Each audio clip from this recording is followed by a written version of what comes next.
Mes chers amis, tout au long de ces semaines précédentes, nous avons contemplé la Sainte Famille dans cette pauvre crèche. Nous avons regardé Marie et Joseph en adoration, en prière. Mes chers amis, la prière est notre grande ressource. Il y a la prière intime, isolée, que chacun adresse à Dieu pour ses propres besoins. Il y a aussi la prière familiale.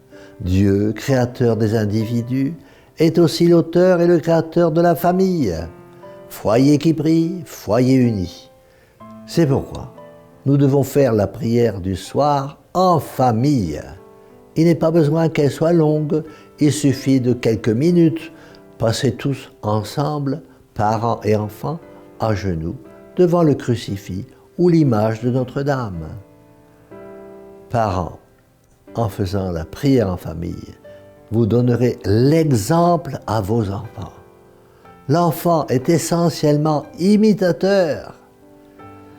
Il se modèle sur ce qu'il voit et se laisse facilement persuader par le bon exemple. Lorsque vous vous agenouillez en sa présence, des impressions de foi ineffaçables se gravent dans son cœur.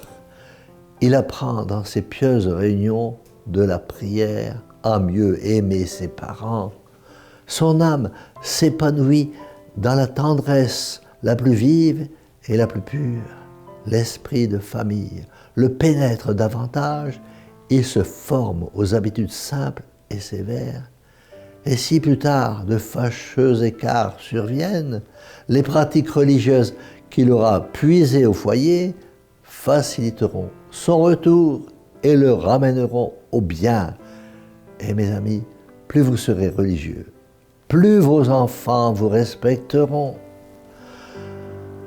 Là où chaque soir, au moins, on se réunit dans une pensée commune de prière et dans une adoration partagée, règne l'union, l'indulgence, la confiance mutuelle, en un mot, tout ce qui constitue le bonheur du foyer.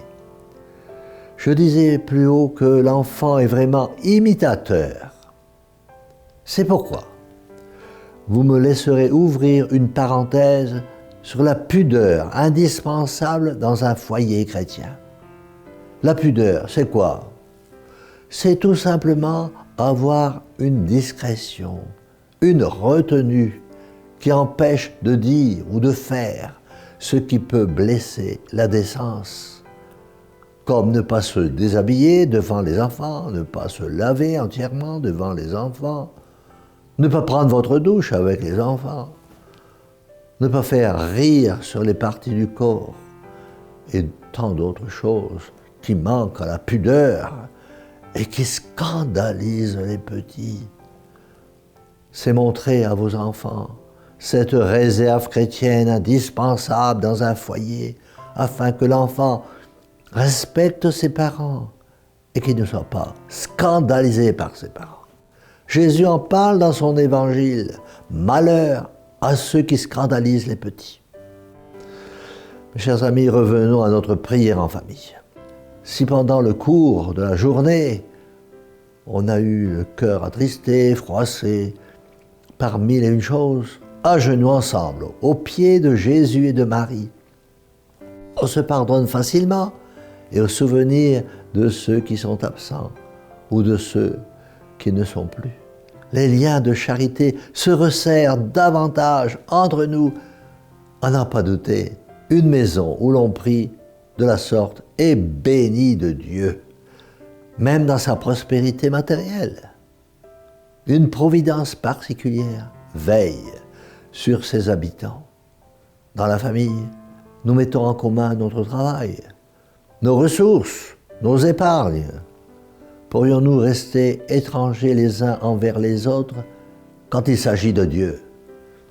Tous les jours, près de ces pieuses images qui ornent notre chambre ou protègent le chevet de notre lit, prions ensemble. Notre prière en sera plus efficace, plus puissante. L'ange de la famille la prendra pour les offrir à Dieu, Trinité adorable. Et méritez pour nous, avec les secours de cette vie, le repos et le bonheur éternel. Mes chers amis, si vous n'avez pas l'habitude de la prière en famille, bravez le respect humain qui vous paralyse et promettez devant cette humble crèche, promettez à Jésus, Marie, Joseph, de les imiter.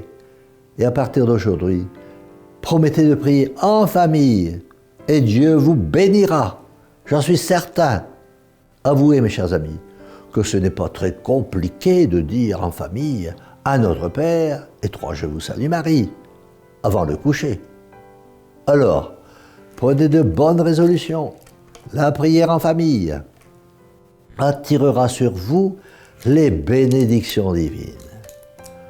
Alors disons tous ensemble, cœur douloureux et immaculé de Marie, sauvez-nous. Et que la bénédiction du Dieu Tout-Puissant, Père, Fils et Saint-Esprit, descende sur vous tous et demeure à jamais. Ainsi soit-il.